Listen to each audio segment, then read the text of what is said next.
Yes, reka twongere tubasuhuze, twongere kandi tubahe ikaze mwebwe mwese abakunzi ba Eugene Official, aho mutwumva muherereye. Amahoro y'Imana rwose nifuza ko abana namwe cyangwa se akomeza kubana namwe kuri imwe mwese mukomeje kugenda munogerwa n'ibiganiro byacu, cyane cyane rero mwebwe mwese mwakanze kuri subscribe ndetse mukanda no kunzogera ku buryo rwose iyo inkuru zacu cyangwa se ibiganiro byacu bihageze muba mu bimbere mu kubona amakuru akihagera. N'iby'agaciro rero tubahaye ikaze mwe mudukurikiye muri ku mugabane wa Afrika mu bihugu bigiye bitandukanye, mwe mudukurikiye muri bwota masimbi, aha ndavuga rumwe muri ku mugabane wa Amerika, abadukurikiye muri ku mugabane w'Uburayi, umugabane wa Aziya n'ahandi hose. Mwese reka mbabwire nti mukomeze kugubwa neza, anoko kandi mbaha ikaze muri wa mwanya twise ngo ni update time, aho tugenda tubagezaho amakuru agezweho. Ngira ngo murabyumva, mu by'ukuri twamaze kuba tugaruka muri studio, tugarutse mu by'ukuri tuzanye update, ni inkuru idasanzwe cyangwa se n'amakuru adasanzwe gusa tubazane muri iki gicamunsi. Ngira ngo mu byo tugiye kugenda tubagezaho, ngira ngo ni operation maze iminsi nimo kugenda makurikiranira hano rero muri Zanzibar. Ni operation ikomeye cyane, aho rero ingabo z'abarundi zisutse hariya zivuga ziti papasi iriho cyangwa se intego dufite niyo kugaruza centre ya Nzibira, ndetse n'ikibuga cya Nzibira cyamaze kuba kigarurirwa n'abarwanyi ba 23 kuva ku munsi wo kwa gatandatu.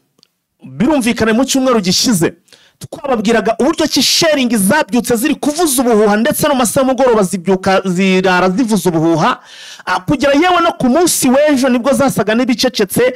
ariko hari imyiteguro idasanzwe ku mpande zombi igaragaza ko anytime hashobora kuba haba imirwano ikomeye cyane. Mu kiganiro cyacu cyo mu gicamunsi cy'ejo ku munsi wo ku cyumweru nibwo nababwiye nti nyaboneka hari icyo mbabikiye hano muri Zanzibar, ndibuze kubabwira amasaha mu gitondo. Abo twabanye amasaha mu gitondo n'ubundi nabyutse mbabwira ibigendanye n'imirwano cyangwa se nuko urugamba hararwa ruteguwe. Aya masaha rero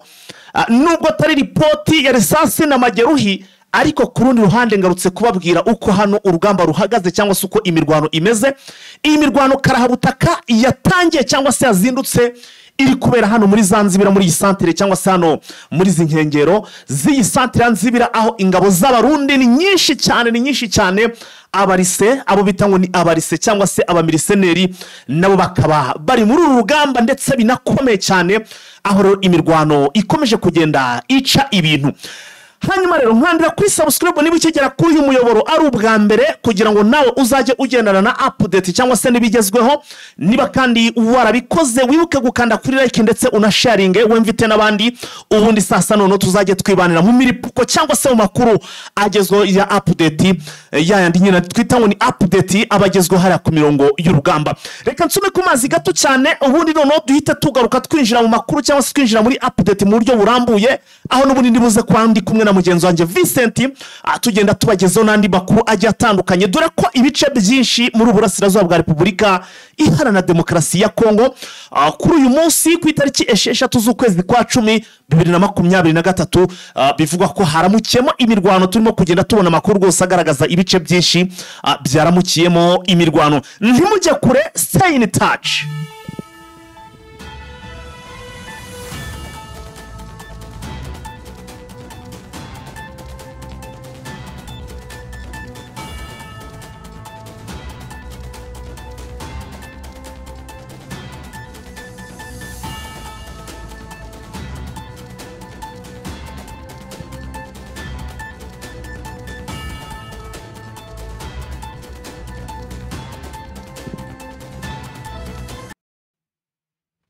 Yes, reka twongere sasa tubaye ikaze mwe mudukurikiye, harimo abo tutarenza ingoye, barimo abitwa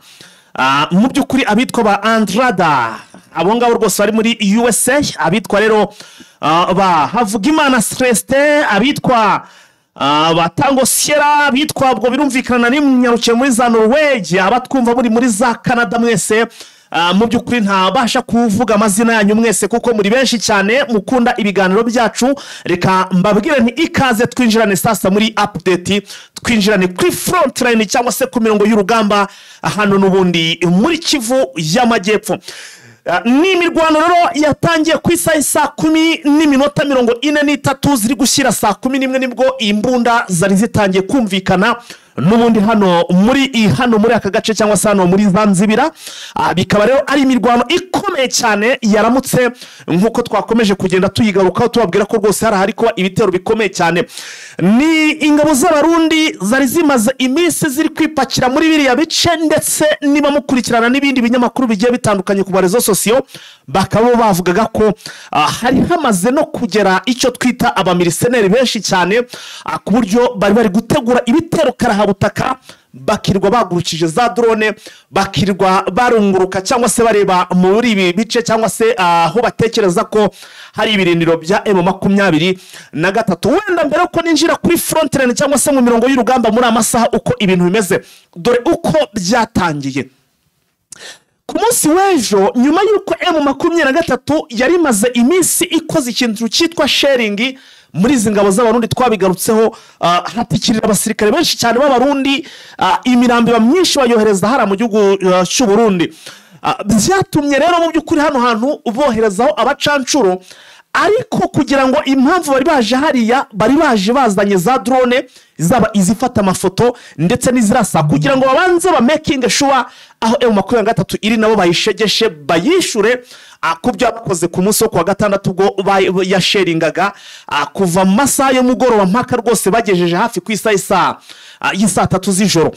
Niko rero abarise baje cyangwa se abariseneri bazamura drone zijya kurunguruka ahantu hose batekereza ko hashobora kuba hari ama defense ya M23. Gusa ariko izi drone zareba zikabura abantu, zikabona nta bantu ziri kubona, usibye gusa kubona hasa naho hariho cyangwa se ari ahantu hasa n'ahaba abantu, ariko zikabura abantu. Icyo gihe rero barasharinze, ariko basharinga bakabona mu by'ukuri basharinze bari gusubizwa, ariko izo drone zaraba zikabura abantu. Rero baravuga bati ubanza abantu mu by'ukuri duhanganye nabo ari abantu batagaragara cyangwa se badasanzwe. Ije birongo byatumye abamiliseneri cyangwa se abasirikare miliseneri abenshi banga kurara hano kuri front line. Ni inkuru idasanzwe nari mbashe kwa nyene mbakurikiranira, aho rero ngo haraye abasirikare bane bonyine b'abamiliseneri bari bashinzwe kugenda bakontroza cyangwa se kureba izi drone zigakomeza gucunga zikareba ko hari muvoma ya M23 ziri bubone. Mu masaha mu gitondo ku isaha saa 10:43 izi drone zari ziri mu kirere, zari zikiri mu kirere kuko zo zatangiye kujya mu kirere cyangwa se zatangiye kurunguruka ejo mu masaha y'umugoroba, ku buryo ku isaha saa 10 ni ku isaha saa 5 z'ijoro mu ijoro ryashize. Ubwo twari tukiri mu munsi w'ejo, ariko urimo uragenda usatira nyine uyu munsi turimo wa tariki 6.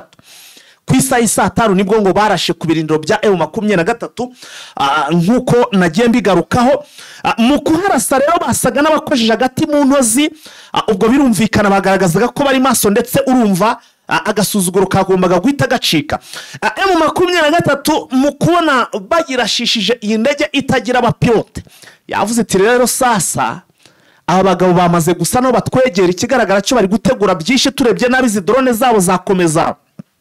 kugenda ziturasa umunsi wose, ugasanga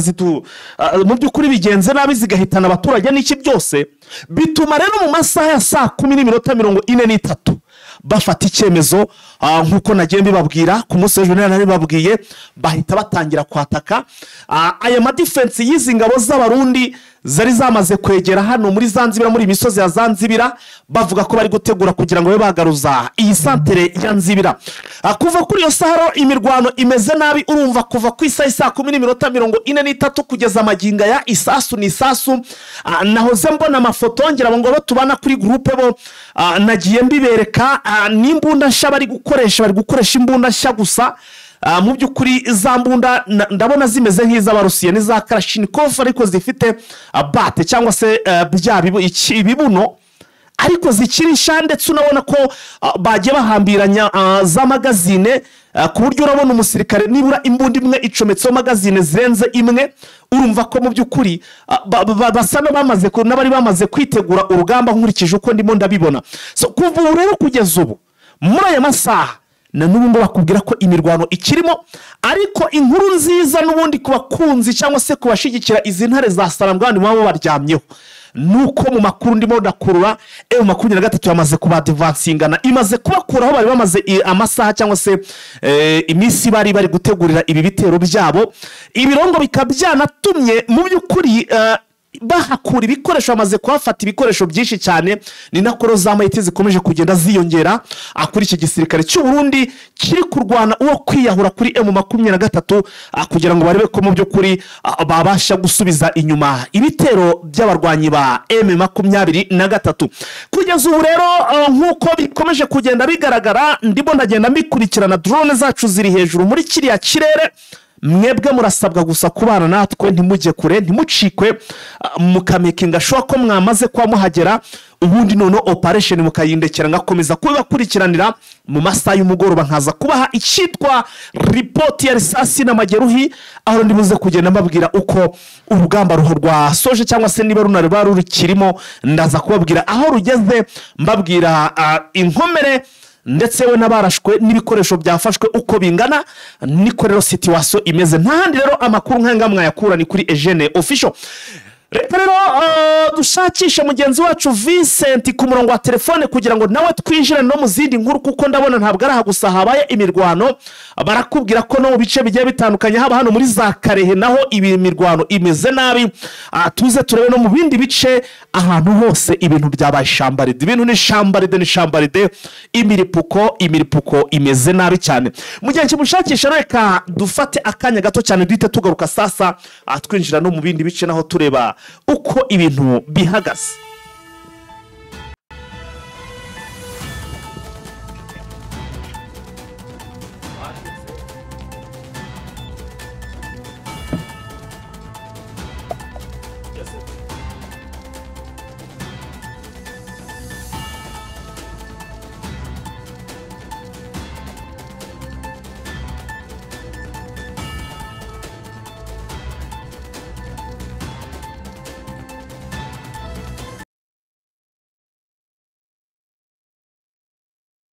nguko rero uko bimeze bakunze Eugene Official already rero nkuko twari turimo kugenda tubibabwira already Vincent yamaze kuba agera ku murongo wa telefone nkuko twahoze tugaruka ku bice biri kuberamo imirwano ikomeye cyane reka rero Vincent urimo natwumva neza ku murongo wa telefone umeze neza ndabona kumva neza yes usanzwe no muri update cyangwa se namaze kuba ninjira mu nkuru zikomeye cyane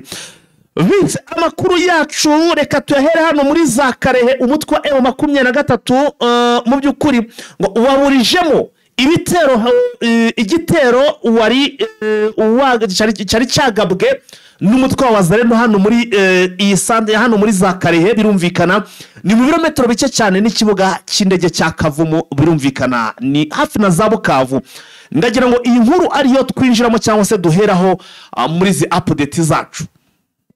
nibyo ni amakuru twabonye muri iki gitondo avuga yuko umutwe wa M23 wazindutse ugabwaho ibitero n'abarwanyi muri Wazalendo bafatanyije na FARDC yego ariko M23 nyine yakoze ku basirikare bayo ibasha gusubiza ibyo bitero ibisubizo ntacyo byangije nuko wabonaga yuko Wazalendo yarigamije kugira ngo ibakure mu bice bari barimo amakuru naje kubona nuko abaturage bavuga yuko Wazalendo yahereye mu gitondo mu masaha 9 ashaka ku birindiro bya M23 gutangira kubarata rero M23 nayo itazuyaje nyine yakoze ku basirikare bayo ikoze ku basirikare bayo ikora ku bitwaro by'abakirimbuzi ifite ikora kuri zangabo zayo nyine za kabuhariwe yego ibabasha gucuruzayo aba barwanyi babaza rero kwira imishwaro nk'uko abaturage babivuga bakwira mu mashyamba bajya muri parike ya Kauzi Biega nk'uko n'ubundi baba ari baturutse kubera yuko ari ibintu byari bimaze iminsi ubona ko Wazalendo irimo bitegura kubera yuko umuntu yari yagiye byigamba ikavuga ko izagaba ibitero kuri M23 M23 nayo rero muri bya pereza byayo yagishakira amakuru bigeraho irayabona imaze kuyabona rero nibwo idateye nayo biteguye iravuga ati twitegure uko muza kose tuba twiteguye ntabwo muradusubiza inyuma kandi tuzi ko muraza kudutera. Ibyo rero byatumye hari n'abaturage bava mu byabo kubera iyo mirwano, ariko nyuma y'uko M23 isubizeyo ibyo bitero, amakuru ufite nuko yabahumurira babwira bati nimugaruke mu byanyu kubera ko umwanzi wari wabitewekirijwe inyuma, ntimugire ubwoba ati mugaruke. Bakaba bamwe batangiye kugaruka, ariko abandi bagitwa bavuga bati dushobora guhura n'ibibazo kuko Wazalendo ntabwo ari irunaka. Ni ibitero byari byabaye mu gace bita Chambombo, nk'uko bivuga, ariko M23 ikaba yari ifite pozisiyo mu birometero nka 5 uvuye hano Chambombo, noneho irasanga basubira inyuma, ibasha kubasubiza inyuma. Byari byahuriyeho mu masaa 12 z'umugoroba, ariko bisa n'ibigabanutse gatoya. Mu gitondo niho bari bongeye gutera igitero navuga simusiga, ariko M23 yihagarara. Vise, usibye ibi bitero biri ahangaha, mu by'ukuri ndimo ndabona andi makuru avuga ko Ubufaransa bwamaze kwemerera Repubulika na Demokarasi ya Kongo. Ubufaransa nabwo burasa na bwatangiye kugenda bwerekeza cyangwa se bwinjira muri iyi ntambara karahabutaka. Vise, ndimo ndabona ngo Ubufaransa bwaba bwamaze kwemerera ibikoresho Repubulika na Demokarasi ya Kongo, ndetse harimo n'indege zidasanzwe zo kuza guhangana na M23 muri rugamba bahanganyemo rwose. Ndagira ngo iyi nkuru nayo tuyinjiremo turebe mu by'ukuri ese izi ndege bimeze bite. Ni amakuru mbona rwose akiri mashya, nayo navuga ngo ni update igezweho, aho Ubufaransa bwamaze kongera kwijandika cyangwa se bwijanditse busa n'ubwamaze kwijandika nabwo muri iyi ntambara. Ndagira ngo tubyinjiremo. Nibyo amakuru dufite biravuga ko igisirikare cy'Ubufaransa cyahaye inkunga abasirikare bo muri FARDC Mirage zigera muri 14. Mirage zo mu bwoko bwitwa Mirage 2005. Bakaba bazaye igisirikare mu byo kugira ngo bongere imbaraga zo kurwana mu kirere, bazabashe guhangana na M23 nk'uko amakuru aturuka mu burasirazuba bwa Repubulika Demokarasi ya Kongo, ariko cyane akaba n'ikikasa abivuga. Bakavuga yuko rero zino ndege zizajya Kisangani, izindi zikajya Bujumbura, izindi zikajya Tanganyika muri Karemi, kugira ngo zibashe guhangana na M23 iri mu burasirazuba bwa Repubulika Demokarasi ya Kongo, kuko bamwe mu banyamakuru bakorera ikikasa ndetse n'hano mu burasirazuba bwa Repubulika Demokarasi ya Kongo bagiye babyandika. Hanyuma Vise, izi ndege rero ukabona ko biri buze gushoboka ko bari buze kuzibaha? Ntabwo mvuga ngo biri bushoboke, kandi babitangaje kuko inshingiye no ku ijambo ambasaderi w'Ubufaransa muri Loni yaherutse kuvuga, agaragaza yuko ashyigikiye Repubulika ya Demokarasi ya Kongo, avuga yuko M23 ikwiye kuva mu bice yafashwe, ndetse n'andi magambo afitanye isano nayo. Ntabwo ashidikanya yuko baraza kuzibaha. Reka tuze kureba rero izi ndege. Nabonye ni indege zifite ubushobozi buri hejuru, nabonye zishobora zisa n'izirenzeho Sukhoi, donc ubushobozi bwazo nabonye buruta ubwa Sukhoi. Ni kimwe zijya kugira ubushobozi n'ubwa drone CH4. Vise, twakomeza n'andi makuru sasa, tukomereze n'ubundi hano muri ubu burasirazuba bwa Repubulika ya Demokarasi ya Kongo. Turacyari muri update, twongere tugaruke hano mu by'ukuri ahitwa za Ituri, aho rero umutwe wa CRP wagabye ibitero nawo kuri FARDC, ibitero bikomeye cyane byagabwe n'izi ngabo za Thomas Rubanga. Ndagira ngo iyi nkuru tuyinjiremo. Ibyo ni ibitero bivuga yuko byagabwe n'uyu mutwe wa CRP, Convention pour la Révolution du Peuple. Thomas Rubanga bakavuga yuko ari ibitero bagabye mu bice byinshi bitandukanye bigaba ku ngabo za Repubulika ya Demokarasi ya Kongo. Bakavuga n'aho bita Pasenyi, n'aho bita Nyamamba, bari mu bice byegereye aho bita Tomia muri Ituri. Imirwano rero yatangiye mu masaa 9 z'ijoro k'uyu wa mbere, mu gicuku cyane rwose n'abaturage batangiye kumva ibisasu n'ibombe mu gace ka Kasenyi. Kuko aba barwanyi n'ubundi basetse bari babanje kwikurura kano gace ka Kasenyi bakagenda, ariko ko baje kongera kugagarukamo bikavuga yuko yumvikanaga intwaro ziri ku mpande zombi abari ku ruhande rwa CRP ndetse no ku ruhande rwa FARDC nk'uko tubikesha Kivu Morning Post ikorera mu mujyi wa Goma. Tomaro Bango banza nawe rwose amaze kugira imbaraga vise mu minsi yashize ntabwo yaratakwaga ariko none ndebona nawe ari marata kubanza amaze kugira akabaraga. Nabonye FARDC umushinga yuko ngo akorana na M23. Ibyo kino kinyamakuru cyegamiye kuri M23 cyanditse byo nabonye kitabivuze. Ariko ni cyane bivuga. Ikindi nuko umuntu wavugize igisirikare cya FARDC tkorera hano muri Turi yari yabitangaje avuga yuko seri kuri gutegura ibitero byo kubagabaho ibice bitandukanye bagenzura. Yari yabivuze ku wa gatandatu. Ubwo rero navuga ubwo se tuvuga ko izi mbaraga Tomaro Banga ko kari guhabwa nkuko Kinshasa ikomeje kubitangaza yaba ari guhabwa imbaraga n'ubundi na 23 koko cyangwa na amatakira ngo Yes, vise hanyuma reka dukomereze kuri inkuru n'ubundi ni mu birometero bike cyane birumvikana twasimbukira Ituri ariko hano hari inkuru nyinshi cyane mana niba twakomera twahera hano mu gihugu cy'u Burundi ariko reka duhere hano muri Ituri aho ADF yongeye kwica abasivile ishimuta n'abandi benshi cyane nazo ni inkuru zidasanzwe vise ibintu byakomeye rwose ADF naru irimo iragenda ikora ibidasanzwe iyi nkuru yitugezeho ADF ikomeje gutimuta abantu benshi nyine nk'uko bivuga aho yita n'abandi mu bitandukanye mwabire bitegaye turabizi ko yahagize imbibi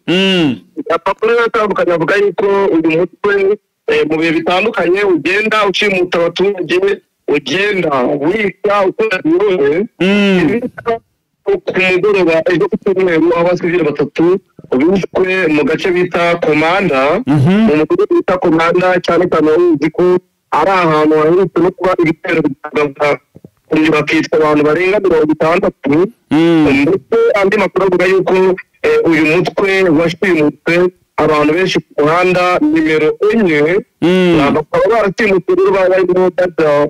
byabo ndetse ko uyu mutwe abarwanyi babo bagiye kwiba farumasi aho yitwa Kamukanda kuri ati Komanda Mambasa amakuru yaturuka muri mudugudu wa Kamanda avuga yuko n'ubundi n'umudugudu bita Kungubu uherereye hasi n'aho bita Mukatsira muri sekuru ya Warese n'ubundi ko naho habaye ibitero n'ibibi bagashimutwa abantu karakomeza bigera muri Komanda Centre naho ko hashimutwe abantu benshi kugira ngo nta urabatakira birizina ubwo rero bacimuswe uko bangana ariko mu bihe bitandukanye hajya hagaragara abo FARDC yagiye igaruza bagiye bashimutwa n'ubu rero ka turebe niba iraza kuragaruza nk'uko yabikoze mu minsi yashize. Yes, vise reka tuve kuri inkuru kuko amakuru ni menshi cyane kandi turimo turakubita tubangura kugira ngo tutaza kurenza iminota wenda nifuza ko twakora iminota 40 kugira ngo tutekurambirana atuze gukora ikiganiro kirekire mu masaha y'umugoroba reka twerekeze sasa hano mu gihugu cy'u Burundi aho abakozi babiri b'iposta bafunzwe bakekwaho kunyereza amafaranga birumvikana twamaze kwa twerekeza muri kagahugu kenyegeje birumvikana ni kwa Evariste Ndayishimiye aka Never twaje vise twinjire muri iyi nkuru ni amakuru twabonye avuga yuko abakozi bashinzwe ko baranyereje amafaranga agera mu 500 y'amarundi yego akaba yaracitse bikavuga yuko abakozi babiri b'ikigo gishinzwe amaposita mu Burundi RNP bataye muri yombi bafungirwa aho bita Imuramvya akaba ya Gitega mu Burundi hagati mu wa gatatu yahunze nuko bivugwa bakaba bashimye muri kugeza hafi miliyoni 500 y'amarundi akaba avuga yuko rero witwa Fulgence Bambona umuyobozi w'ishami rya RNP Imuramvya wari watangiye yombi tutatu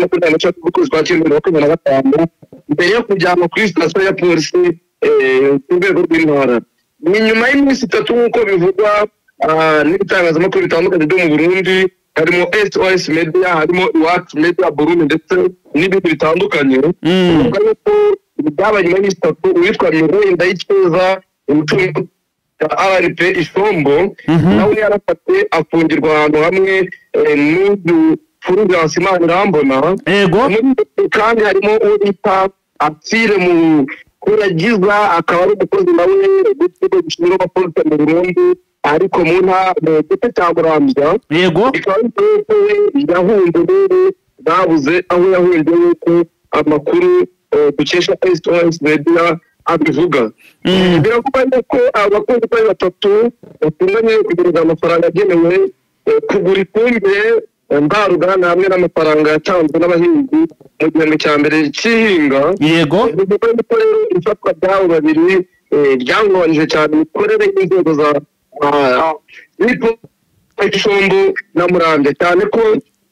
byagize ingaruka ku itangwa ry'imishahara y'abakozi ba leta no gukwirakwiza imbuto zisobanure igihugu harimo ko byari byatanzwe uwitwa Eric Nkurunziza yatangaje ko ibintu byasubiye mu buryo nyuma yo kohereza abakozi bazibituho batuditse ubuzima bw'agitota mu mirwa mikuru y'iki gihugu baravuze ko bari mukuru y'ubukungu none igitota ikaba umugabo mukuru wa politiki yase ibintu rero bikomeje kugenda bihindagurika ku mirongo y'urugamba ibintu bikomeje kugenda bihindagurika reka rero dukomeze vise twinjire update ni nyinshi cyane iki gicamunsi rwose ni igicamunsi nabona mbona kidasanzwe reka vise dusimbukire n'ubundi tukiri hano muri Repubulika Iharanira Demokarasi ya Kongo dusimbukira ngo ni jugu aho rero ngo ibikorwa byo gucukura amabuye y'agaciro byahagaritswe neza bashyiraho akadomo baravuga bati mu bihagarikiraho ntibyongere kubera iki ibi bikorwa byo gucukura amabuye y'agaciro bya Njugu byagenze bite ndagira rero ngo tubyinjiremo Vincent amakuru avuga yuko kubera etat de siège nyine mu bikorwa byahagaritswe cyane kuko imitwe twaje intwaro bifashisha ano mabuye mu gukora ibikorwa bibi rero ushinzwe imari akaba yagiye kwa buno butaka bwa Njugu avuye Buriya yavuga yuko ibikorwa byo gucukura amabuye y'agaciro muri Njugu bikorwa bihagaze kugira ngo babashe kugenzura nyirizina abafite amabuye y'agaciro ndetse n'ibyangombwa bafite barebe yuko banakunga mu buryo badakorana n'iyi mitwe itandukanye yitwaje intwaro nk'uko ubuyobozi bwabivuze bakavuga yuko bagiye ko bahagaritse ibikorwa kubera umutekano muke ukomeza kugaragara muri bino bice none umutekano wagarutse bakaba bakongera gusukura ariko na nyuma yo gusuzuma abacukura aya mabuye niba babyemerewe cyangwa batacukura mu buryo bw'uburiganya 23 barake hano muri Zanzibira barimo barasunika barimo barapushinga ikintu cyitwa umurundi ariko ngo yari mwinshi Vincent update ziri kunyoro ntizisanzwe mu gihe nawe urimo kugenda unyuza amaso hirya no hino ariko ndimo ndabona nanjye ibyo ndimo ndakira bya hano Zanzibira ni ibindi ngo umurundi yahahuriye n'akazi Vincent mana yanjye we aha ntawarubara reka tu abasirikare bo kwa Nevo bari baravuze ko rwose ngo hano muri Zanzi donc ngo habe naga santimetero na kamwe ngo bazongera kwamburwa ariko barimo kubasunika nk'abasunika ikira niki cyoroshye gusunikwa ni nko gusunika insina se ni nko gusunika ikibonobono se donc ni nka bya bindi twita ngo nuko nyine mu rugamba burya ntago twavabona ukwasi ikibonobono kuko burya bose babarasa ariko ari nko mu yindi mikino vise twakavuze ngo bari kwasi ikibonobono ibitero birahange mirwanira birakomeye turakomeza kwikurikirana uko ugenda koze turaza kubiba imuziri vise dusimbukire muri Tanzania ngo hari umusirikare wasabye bagenzi be guhirika ubutegetsi uyu musirikare aramaze gusinda iki yaramaze kwikanga iki gituma ahita asaba bagenzi be kukuba bahirika cyangwa se bakuraho ubutegetsi bwa Samia Suluhu Hassan ubwo birumvikana niwe wagomba guhita ayobora ubwo hari ubwo niko mbibona njyewe byagenze bite ni amakuru natwe twabonye avuga yuko nyine umusirikare wo muri Tanzania yatunganya asaba bagenzi be gufata ubutegetsi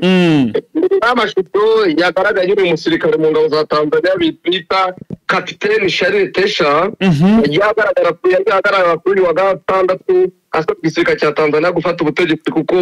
bari cyo abaturage bizeye. Abantu rero batanye kuvuga ko ari video yaba yakoresheje ikoranabuhanga kubera ko kubyemera byabanje kugorana, ariko umuvugizi w'igisirikare cya Tanzania yahise agira icyo avuga kuri ayo mashusho, yemera ko yari umusirikare cyangwa bagihozemo, avuga ko hari bamwe bari gukoreshwa batorwa mu bibazo bya politiki. Yavuga ko uyu musirikare muri aya mashusho wagaragaje yavuze ko yandikiye abamukuriye bagaragariza ibintu bitamushimisha mu gihugu, avuga ko igisirikare cya Tanzania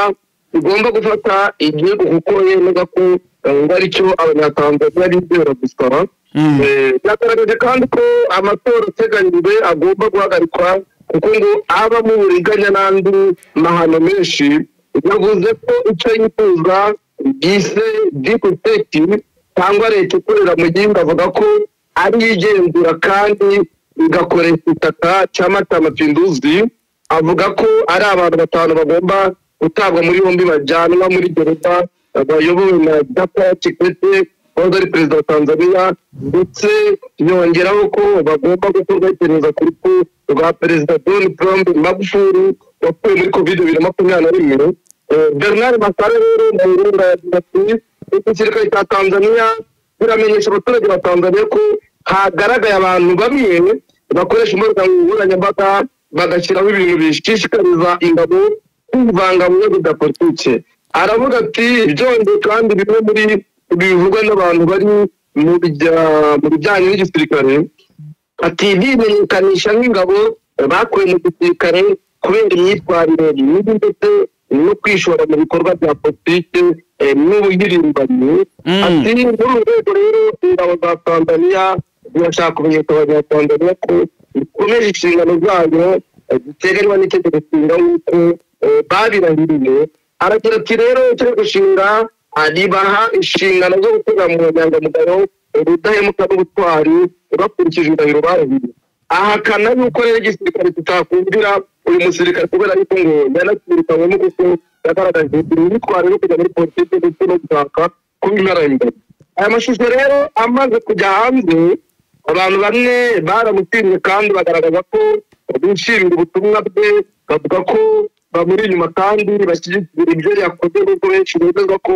ibyo yatangaje bitazamugwa neza kuko ashobora gufatwa agashinga icyaha kugambanira igihugu gihanishwa igihano cy'urupfu mu gihugu cya Tanzania. Abandi baravuga bati ntabwo nk'umusirikare bagakwiye kuba wifashe video ngo utangaze ibintu nk'ibi. Bisa dukomeze, dusigaje iminota 7 itarenga wenda 8 gutyo. Reka rero sasa twinjire mu karere kibaga bigari cyane, ubundi se nitwamaze kwinjiramo twajya mu Burundi tukikoza ye nahe hose. Reka ubwo dusimbukire hano muri numva twahita tujya hahe dukurikizo za Palestina. Muri Palestina rero aho umutwe wa Hamas wahakanye ko utazatanga intwaro zo cyangwa se umuryango mpuzamahanga. Mu by'ukuri bavuze ati twe ntabwo tuzigera dutanga intwaro. Iyi nkuru no yituvira muzini muzima. Umutwe wa Hamas nibyo kwicumero hakanye amakuru yavuzwe mu binyamakuru bitandukanye avuga ko witeguye gukira intwaro mu maboko y'inzego mpuzamahanga mu kubahiriza gahunda y'amahoro ya perezida wa Repubulika Amerika Donald Trump igamije guhagarika intambara. Amakuru yari yatangajwe mu gitondo ku munsi w'ejo ku cyumweru washize, yemeza ko Hamas yemeye gushyira intwaro zayo mu maboko y'urwego rwuriweho na Palestina ndetse na Misiri, ndetse ko yanabimenyesheje Amerika. Hamas ikamaganira kure ivuga ko ari ibinyoma bigamije kubeshya rubanda no kuri ivuga yuko ayo makuru yatangajwe nta shingiro afite, agamije gusibanganya umwanya ndetse bakaba bagira ngo basibanganye twicayeho no gutura urubyiruko mu Rwanda. Ku wa gatanu tariki ya 3 Ukwakira 2025 ubwo Hamas yari yemeye igice cy'iyo gahunda ya Trump yerekana ko yiteguye kurukura abanyayisiraheli bakiriho, yavuze ko imbohe ndetse n'imirambo y'abapfuye nabo izajya itanga, ariko nta kintu kivuga ubutumwa hasi yuko n'ubundi babitanga bivuga yuko bitaho bita Musa Abu Marzoke n'umwe mu bayobozi bakuru ba Hamas yabwiye Al Jazeera ko intwaro zizashyirwa mu maboko y'igihugu cya Palestina nitumara kuboneka kandi uzajya ategekagaza azaba afite izo ntwaro. Amagambo y'uyu mugabo agaragaza ko rero Hamas iteguye guhita yegurira undi uwo ari wese intwaro zayo mbere y'uko igihugu cyabo kigira ubutugire y'uko yabitangaje. Ubundi Hamas yafashe bagera kuri 250 bunyago mu gitero cyo kuwa karindwi Ukwakira 2023 mu gihe cya Israeli cyahitanye abandi bantu nibura 200 bituma Israeli itangira igitero bikomeye muri Gaza. Hamas rero ikabikekwaho kuba igifite abantu bagera kuri 50 ariko hakaba harimo n'abakuru ko amakuru ava mu burasirazuba bw'Afurika abivuga. Vise dusimbutse n'ubundi twongeye kusa n'abagaruka hano muri Afrika. Namakuru avuga ko rwose igisirikare cya Uganda ndetse n'igisirikare cya Somalia ngo izi ngabo zabo rwose ngo zinjiye mu birindo bikomeye bya Al-Shabaab. Ubundi sasa noneho bakozanyo cyangwa se bakoramo akazi ivumbi riratumuka ku buryo rwose na n'ubu ngubu abagabo barimo guhabwa za felicitation cyangwa se bari guhabwa icyitwa amashimwe ngo bitewe n'akazi bakoze. Iyi nkuru no twayinjiramo nibyo ingabo za IPDF za Uganda n'izifatanyije n'iza Somalia yavuga ko zinjiye mu ndiri yari ikomeye cyane ya Al-Shabaab mu mutwe w'uruzi twakwita umutwe w'iterabwoba ukorera muri Somalia. Ariko kubera ko ingabo za Uganda zikorera mu butumwa bw'inzibacyuho bw'umuryango wa Afurika yunze ubumwe muri Somalia OSOM ziri kumwe n'ingabo z'igihugu cya Somalia SNAP zinjiye mu ndiri ya Al-Shabaab mu mujyi wa Adebre muri Washabera mu rwego rw'igitero gishya gihuriye cy'isi operation Operation Threat Storm. Icyo gitero kikaba cyari kigamije kugira ngo gitseme iyi ya Al-Shabaab. Biravuga yuko wa gatandatu tariki ya 4 Ukwakira 2025 nyuma saa sita Minisiteri y'Ingabo ya Somalia yemeje ko izo ngabo zombi zinjiye muri Adebre mu rwego rw'ibikorwa bya gisirikare bihuriweho byo kubohoza ibiti abarwanyi ba Al-Shabaab bakomeze kwicamo. Uyu minisitiri rero yavuze ko iki gikorwa gikomeye kandi ko amakuru arambuye azashyirwa ahagaragara igihe umujyi uzaba umaze kuhozwa nk'uko muri dukesha.report.com ibivuga. Bakavuga bati rero abayobozi b'umutwe w'ingabo za Uganda bahuje imbaraga n'ingabo za Somalia bagabye igitero kigamije gusenya ibirindiro bya nyuma bisigaye bitegurirwa n'ibitero mu kibaya cy'ubuzirwa Shabere nk'uko babivuga. Bakavuga bati rero umuyobozi w'ingabo za UPDF yavuze ko ikibaraje inshinga ari ukugira ngo Al-Shabaab bayitsisire kandi bayirandure. Aragira ati turimo gukorana bya hafi n'abagenzi bacu bo muri Somalia kugira ngo dukure Al-Shabaab ahantu hose hasigaye hatekanye. Yongeyeho kandi ko abarwanyi bari batangiye gusubira mu midugudu itatanye mu majyepfo y'uruzi ruhana imbibi n'aka gace birukanyemo Al-Shabaab. Baravuga ati Uganda izakomeza kugira ingabo nyinshi mu bikorwa bwa OSOM n'abasirikare boherejwe cyane cyane mu murenge wa mbere ukorera Mogadishu no mu bice bya Washabere kugira ngo babashe kurwanya uyu mutwe w'iterabwoba Al-Shabaab. Twakibutsa abantu ko kuva bohereza izi ngabo muri za Uganda muri Somalia bwa mbere muri 2007 IPDF yagize uruhare rukomeye mu kubohora ibice hafi ya byose by'imijyi birimo Mogadishu, Afugo, Marika na Daniela, ifasha kugarura ubuyobozi bw'abasivile no gufungura inzira zikomeye z'ubucuruzi muri Somalia kubera ko byari byagiye bifungwa na Al-Shabaab. Vise tugezeho n'izindi update kugira ngo tugane ku musozo. Tugezeho n'izindi update wabashe kuba utegura. Reka dusoreze hano muri Mogadishu n'ubundi tukiri muri Somalia. Biravuga ko Al-Shabaab ubundi yagabye igitero gikaze kuri gereza y'urwego rw'iperereza rwa Somalia. Bivuga ko kuri wa gatandatu abategetsi ba Somalia bavuze ko abarwanyi ba Al-Shabaab bagabye igitero kuri iyi gereza irinde cyane yo munsi y'ubutaka y'urwego rw'ubutasi mu murwa mukuru Mogadishu bituma habaho guhangana gukomeye mu gitero kimwe ku kigo cya Bodita Ginako gikorerwa n'ikigo cy'igihugu gishinzwe iperereza n'umutekano muri Somalia giherereye hafi y'ingoro ya perezida gifungiwemo abarwanyi ba Al-Shabaab bagiye bafatwa ku 2007 nk'uko bitangazwa n'ikinyamakuru Reuters cyo mu Bwongereza. Abayobozi bavuze ko iki gitero cyatangijwe n'imodoka itezemo bombi yiyoberanyije n'urwego rw'ubutasi igamije gusenya amarembo y'iki ababibonye rero bavuga ko igisasu kiremereye cyakurikiraho urusaku rw'amasasu umunsi utagira utangira kuzamuka mbere y'uko ingabo za leta zagera kugira ngo zihagarike icyo gitero nk'uko bivugwa mu itangazo rero ryashyizwe ahagaragara nyuma y'ibyabaye. Al-Shabaab yiganjije igitero ivuga ko abarwanyi bayo bakoresheje igisasu gitezwe mu modoka ndetse n'igitero cyo ku butaka kugira ngo binjire muri icyo kigo bivunanye, ariko ingabo za leta zikaza kubasubira inyuma. Ingabo za Somalia n'ubu zimaze imyaka 40 zirwana na Al-Shabaab zavuze ko zitazihanganira Al-Shabaab kugira ngo niyo yakongera kugaba ibitero birimo abasivili cyangwa byangiza ibikorwa remezo ko bazakomeza guhangana nabo kugera batsinze umutwe. Mu mezi ashize bongeye kugenzura uturere twinshi two muri Somalia rwagati no mu majyepfo twari twayigaruriye n'ibitwe n'iterabwoba Al-Shabaab. Ingabo za Somalia zikavuga ziti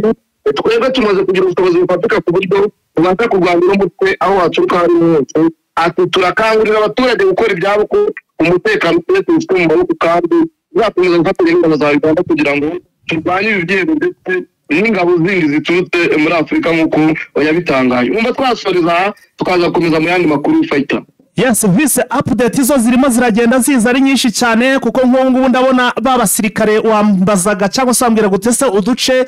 turi kuberamo imirwano tumeze dutariko amakuru mise nkura kuri frontline n'ubundi nuko izi ngabo zari zaje ziturutse arutango ni Kibanda zizana utango ni Kitukura aharo niho mu byukuri na n'ubu urugamba rukiri ubwo turakomeza kugenda tubikurikirana tuze kugenda tubigarukaho mu masaha yacu y'umugoro wa Vincent. Urakoze cyane. Urakoze. Yes, nguko rero ngayo bakunze Jeune Official akaryoshye ntigahora mutama ni mutwemerero tuze kugaruka mandi masaha y'umugoroba wari umwanya rero wa update turabakunda cyane. Ciao. Tubahaye ikaze muri Prime Health Infinity. Ubu rwose biroroshye, nta mpamvu yo kwivuza ari uko warembye. Tugane tukugira inama zizewe kandi tuguhe produits z'umwimerere nziza ku buzima bwawe, zigizwe n'ibinini 80%, izindi zikozwe muri siro ndetse na powder zikomoka ku mugabane wa Aziya, mu bihugu nk'Ubushinwa, Ubuhinde ndetse na Malaysia. Produits zacu zikoreshwa mu kwivura ndetse no kwirinda indwara zose zirimo iz'imyororokere ku bagabo n'abagore, kubura ubushake, gucika intege mu gikorwa no kutabyara, prostate, umwijima, umuvuduko w'amaraso, diabete, stroke, impyiko, umugongo, amibe, igifu, hemorrhoide n'izindi ndwara zose zananiranye. Abari muri Leta Zunze Ubumwe za Amerika naho twagejeje stock, abari muri Canada, Australia, Europe ndetse na Aziya namwe dukoresha iposita ndetse na DHL mu gihe cy'iminsi 7 gusa imiti bayamaze kubageraho. Bari mu Rwanda ku Gisenyi ni ku muhanda w'Amadepo ibumoso umanukiye kwa Karaveri. I Kigali ni umuhanda uri inyuma y'isoko ujya Kigali Parents hakurya ya restaurant yitwa Vision. Wanadusanga kandi Goma ni muri gare centrale Dogoma hafi ya Rompwe umuryango wa kabiri aho bisi zisohokera. Turabibutsa yuko Goma na Gisenyi twamaze kubagezaho massage dufasha abakeneye kinetherapy, imiti ndetse no kurwanya stress. Ku bindi bisobanuro waduhamagara kuri 0782 99 057 6. Kazi muri Prime Health Infinity.